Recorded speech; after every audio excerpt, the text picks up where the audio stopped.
Let's break it down straight from the hill to your hometown. No spin, no hype, just facts we find. AI's on the case, no truth left behind. Laws are written, deals are made. Who's got your back, who's throwing shade? We cut through the noise, decode the text, keeping it real. Congress in context, Congress in context, shining the light, breaking it down so you know what's right. Policies, votes, who's working for you? We bring the facts, the power is you. Welcome to Congress in Context, your shortcut to understanding what's actually happening on Capitol Hill. Glad to be here. Today, we're diving into the Congressional Record from Thursday, April 24th, 2025. Right. Think of this as your, express lane. We pull out the important bits so you don't have to wade through it all. And even on what looks like a slower day, there's always something revealing, you know? Yeah. You see the early stages, the groundwork being laid. Absolutely. So the House kicked things off that morning. Speaker pro tempore Ms. Fox was presiding. Standard procedure. Prayer, journal approval, the pledge. Exactly. But then, and this is kind of interesting, they adjourned pretty early, like until the next Monday. Yeah, that does make you pause. Why so quick? Any thoughts? Was it just scheduled or maybe something else? Could be either, really. Sometimes it's just the calendar, a planned district work period or something. Mm-hmm. Or it could mean bigger negotiations were happening off the floor, needing more time, you know? Or maybe just a lull before the next big legislative push. Committee work time? Exactly. Hard to know for sure just from the record, but it's a data point. Okay, so beyond that early adjournment, the bulk of the House record for this day is, communications, reports, and new bills. Let's start with those executive communications. Lots of letters coming in. Right. We saw several from the Department of Commerce about the entity list. Okay, break that down. The entity list, what is that in simple terms? Think of it like a watch list. It's for specific foreign individuals, companies, organizations. If they're on the list, exporting certain sensitive U.S. tech to them is restricted, usually for national security or foreign policy reasons. So seeing updates means? It means the government's actively managing those restrictions. Maybe new concerns popped up or they're refining who's on the list based on current events or intelligence. It impacts trade, definitely. Got it. We also saw a bunch of FY 2024 No Fear Act reports, State Department, National Science Foundation, Inspectors General Council, quite a few agencies. Yes, the No Fear Act.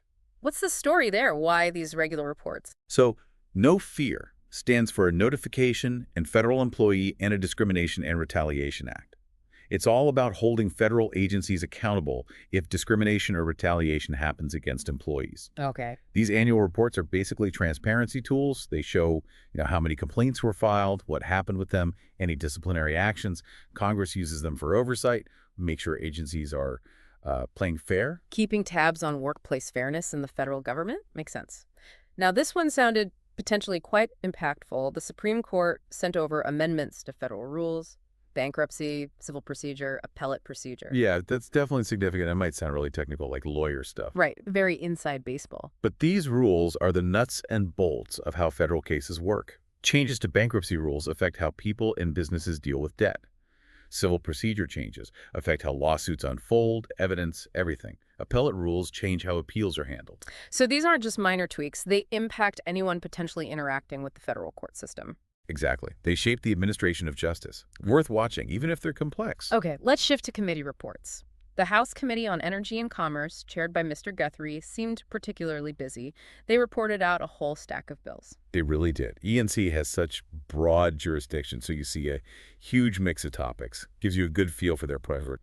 Then there was H.R. 2480 about boosting foreign investment in U.S. semiconductor manufacturing. Yeah, linking up with state economic development groups, this fits right into that huge push we've seen to bring chip production back to the U.S. National security, economic security. Exactly. Supply chains are still very much on everyone's mind. And H.R. 2458 caught my eye, too, preventing the FCC from giving licenses for satellites if the controlling entity comes from certain foreign countries or makes suspect equipment. Right. That screams national security concerns about our satellite communications. Who controls the hardware and signals in space? It's part of that bigger trend of scrutinizing foreign tech in critical areas. And beyond those, like you said, a real mix. H.R. 1402 on ticket pricing transparency. Something consumers definitely care about.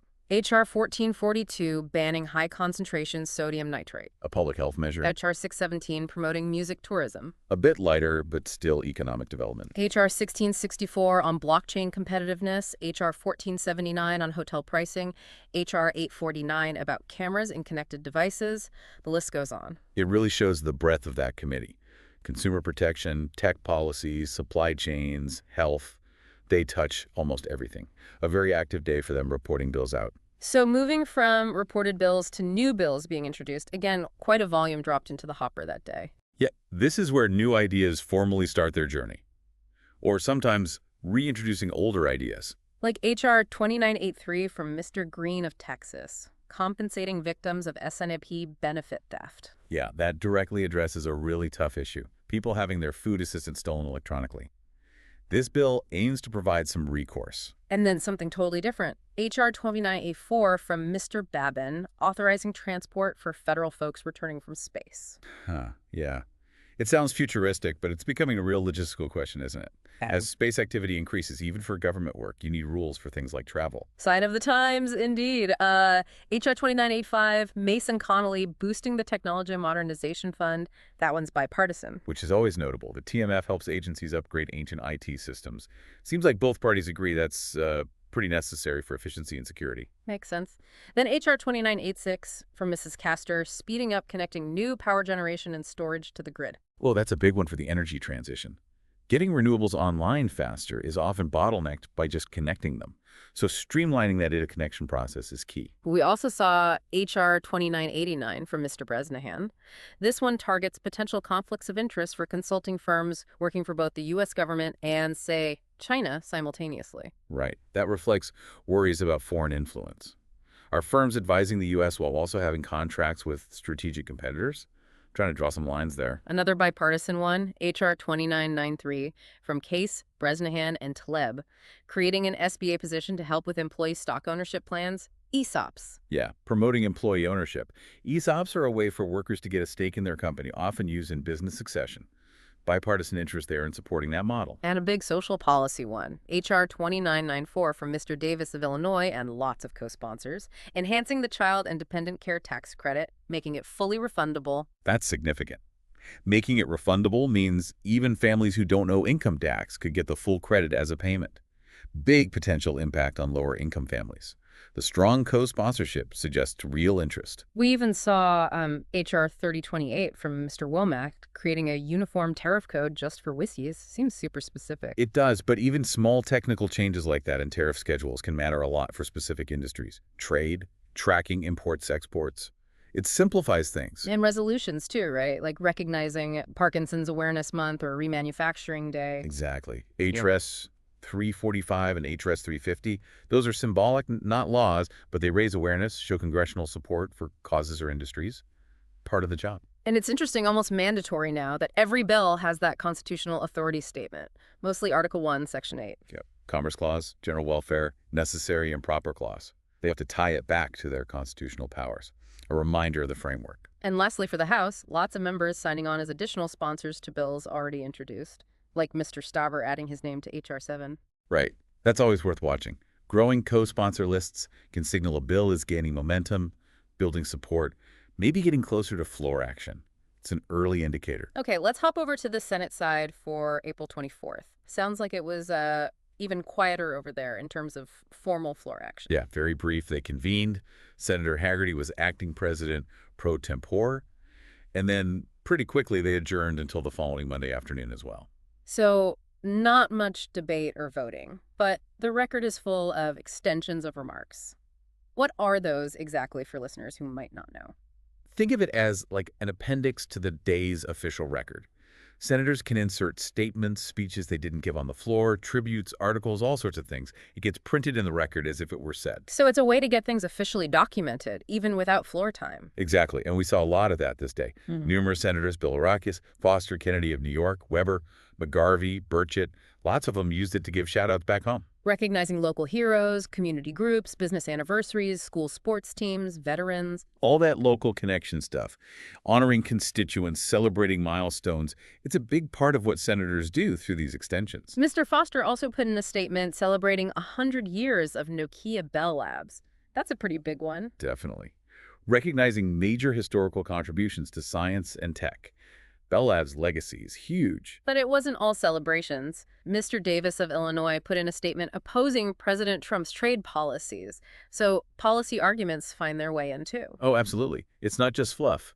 Senators use extensions of remarks to stake out policy positions, critique opponents, add their arguments to the debate, even if it's just on paper. And we saw Ms. Norton and Mr. Case use it to basically introduce their House bills again, the D.C. Reentry Bill and the ESOP bill, explaining their purpose in the Senate record. Right. Another tactic to build awareness and support for legislation, getting the explanation in the official proceedings of the other chamber. And Senator Johnson of South Dakota recognized the 300th anniversary of the Reformed Church in the U.S. Just shows the sheer variety. It really does. Local, national, historical policy. It's a real mixed bag, reflecting individual senators' priorities. So, pulling back, looking at the whole day, House and Senate, what about bipartisan dynamics or trends? Did anything stand out? Well, even with the light floor action, those bipartisan bills we mentioned, the Tech Modernization Fund, the ESOP assistance, they do suggest areas where cooperation is possible, even likely. Finding common ground on, say, government efficiency or certain economic tools? Right, and the heavy focus in the House Energy and Commerce Committee on tech, communication security, consumer protection. Those are often areas where both parties have concerns, even if they approach solutions differently. So potential for bipartisan work there down the line. Could be. National security and economic competitiveness often bridge the gap, at least somewhat. And the Senate extensions, while varied, the act of recognizing constituents is pretty bipartisan itself, that connection back home. That local focus transcends party. So thinking historically or looking forward, what's the takeaway from a day like April 24th, 2025? I think the main thing is that even a slow day isn't really slow. The wheels are always turning. The sheer number of bills introduced, especially in the House, signals a packed agenda ahead. Setting the stage for future debates and votes. Exactly. And those executive communications, the Supreme Court rule changes, they remind us that Congress isn't the only game in town. The administrative agencies and the courts are constantly shaping policy and law, too. It's all interconnected. So what does this all mean for you listening right now? Well, this glimpse into just one day shows the incredible volume and variety of work happening, or at least being prepared, by your lawmakers. Yeah, from big picture policy on trade and tech down to, specific tariff rules for whiskey or celebrating a local church anniversary. It's all in there. And here's maybe something to chew on. While the day might seem uneventful compared to, say, a major floor vote, it's this kind of groundwork, the introductions, the committee reports, that sets everything else in motion. Right. And those bipartisan signals, however small, are they hints of potential consensus or just exceptions? And what are the long-term ripples from that energy and commerce focus on tech and security? It definitely just scratches the surface. We always encourage you, if something caught your ear, dig deeper. Congress.gov is your friend there. You can find the bills, the reports. See who sponsored it, track its progress. And following specific committees relevant to your interests is a great way to stay ahead of the curve. And it raises that question. How do you stay engaged? Understanding this stuff is step one, reading the record or listening to summaries like this. But step two, talk to your representatives. Share your views on these bills, these issues. It might feel like shouting into the void sometimes, but it really is a fundamental part of how this is all supposed to work. Your input matters. Absolutely. Informed citizenship is key. Thanks for taking this deep dive into Congress and context with us today.